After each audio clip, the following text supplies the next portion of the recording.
Sabi ni ma'am, ang pagmamahal ng isang asawa mabilis makarecover ang pinagdadaanan niya. Totoo yan, ma'am. Alam nyo, dumating sa point na hinang-hina siya, tapos susuko na siya. Ayaw niya nang lumaban. Tapos habang na nagsasalita siya, hindi ko pinakinggan kasi parang hindi ako ready doon sa point na sinabi niya na ayaw niya na. Gusto niya na lang, alam niyo na, gusto niya na lang ganon para matapos daw ang paghihirap niya.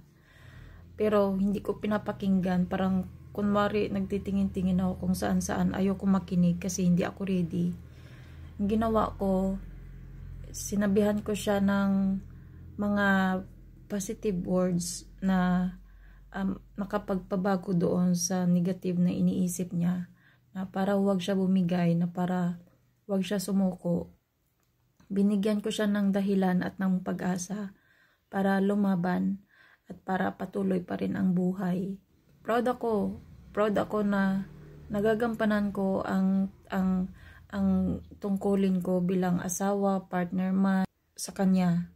Kasi kahit ako nakikita ko sa sarili ko na kapag mahal pala talaga natin ang tao, tapos may pinagdadaanan, kailangan lang talaga ipakita na kung gaano mo siya kamahal at kung gaano siya kahalaga sa'yo, lalaban at lalaban siya.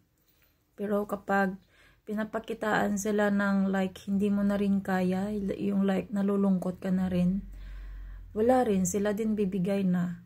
May mga times na malungkot ako pero hindi ko pinapakita sa kanila, hindi ko pinapakita sa anak ko, lalo na sa kanya. Kasi ayoko isipin niya na nahihirapan na ako, na pabigat siya. Ayoko nang ganun. Kapag umiiyak ako, pumupunta lang ako sa shower, tapos doon lang ako iiyak. Tapos noon, paglabas ko, wala na, okay na ako. Hindi ko talaga pinaramdam sa kanya na napagod ako. Sa totoo lang, hindi ako nakaramdam ng pagod na alagaan siya. Kasi siguro, alam ko siguro sa loob ko na mahal ko tong taong to at gusto ko siyang gumaling. Kaya wala akong ibang iniisip, wala akong ibang nararamdaman kundi para sa kanya na gusto ko siyang gumaling. Mas nakakaramdam ako ng pagod kapag naglalaba ako, nagluluto, tapos yung parang walang tulog, yung parang ang tulog mo konti lang, doon ako nakakaramdam ng pagod. Pero yung aalagaan siya, hindi ako nakakaramdam ng pagod. Ngayon nakikita ko na unti-unti na siyang nakaka-recover. Umiinom siya ng mga gamot niya. Tsaka sana, at alam ko tuloy-tuloy, huwag pala yung sana. I-claim ko dapat. I claim na tuloy-tuloy ng pagaling niya.